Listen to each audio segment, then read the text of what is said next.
So guys, as you can see, the fire is going, and I started it with this flint and steel kit in this cow horn. If you've watched my other videos, you'll see it's my most common technique for starting a fire, the one I use most, and that's quite simply because it's the one I find most enjoyable.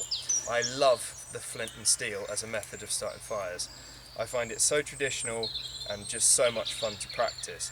So you've seen my other flint and steel kit, the one that I carry on most of my trips, because it's lightweight, it's compact, and it just makes sense to carry. And that's a pouch from Deepwood's leather, and I'll show it in another video, and if not, you'll see it in other videos where I've used it. But I wanted to show you these two here today, because these are two flint and steel kits I've made. So I thought I'd show you the two that I'd actually made. So this was a piece of horn, and when I got it, it was quite rough, and I've wet and dry sandpapered it and polished it up so it looks really nice and pretty and really traditional, and I really like the look of it. It's not particularly practical, I'll admit that, but then I inset a brass lanyard tube, made a lanyard. I've got a stopper which I carved, and this is quite tight, so if I undo the paracord, which is an extra safety net, I'll show you, see, it's not coming out unless I was to really wallop it, and then it's just to get it off. And there's a sock which can be charred, but also acts as an extra defence if the lid was to pop off. Then we have the char cloth tin, a stray cramp ball, or Daldinia concentrica, King Alfred's cakes, great tinder fungus found on fallen ash. And then we have my miniature flint striker, which is traditionally forged. So it's miniature, it's quite fiddly, as you saw probably in the footage. First time I tried to strike the rock, I dropped it.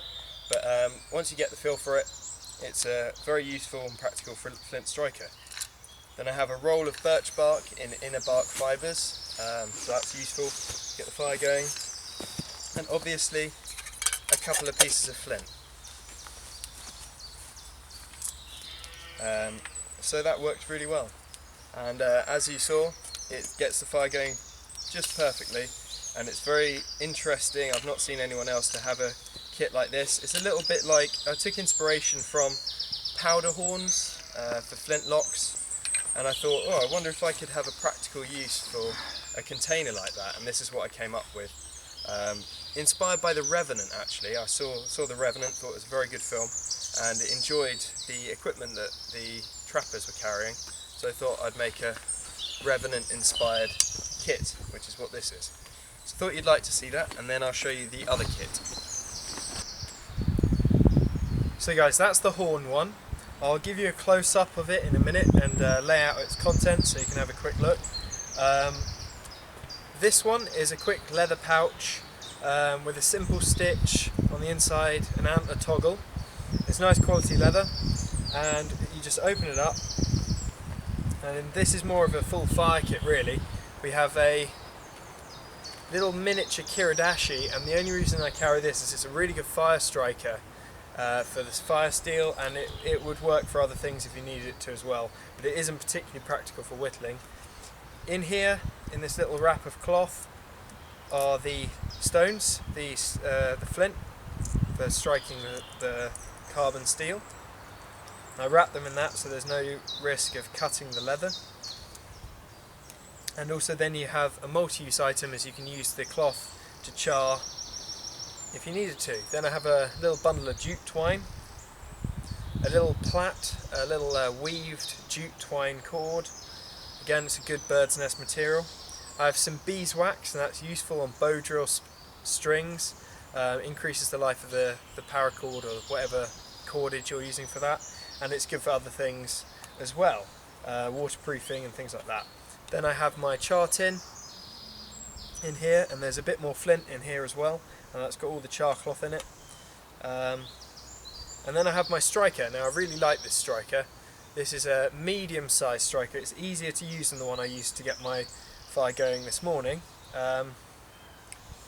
And it throws really great sparks, and they actually pop.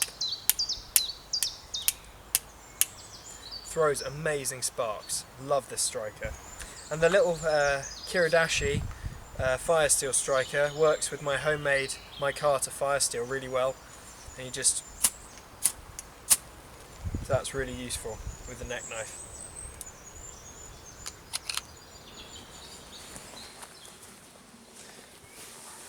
Okay, so right here we have the contents of the leather pouch. We have some flint, some cloth or cotton, we have the lovely flint and steel striker, we have jute twine, a little striker which I use for fire steels, and some beeswax and a charcloth tin full of charcloth. It's a very simple kit, it's a nice kit, and it works very, very well. I'll see if I can strike some sparks for you now with this steel. Okay, so apologies for that, that was actually out of shot. We'll have another go and we'll try again. So let's strike some sparks for you.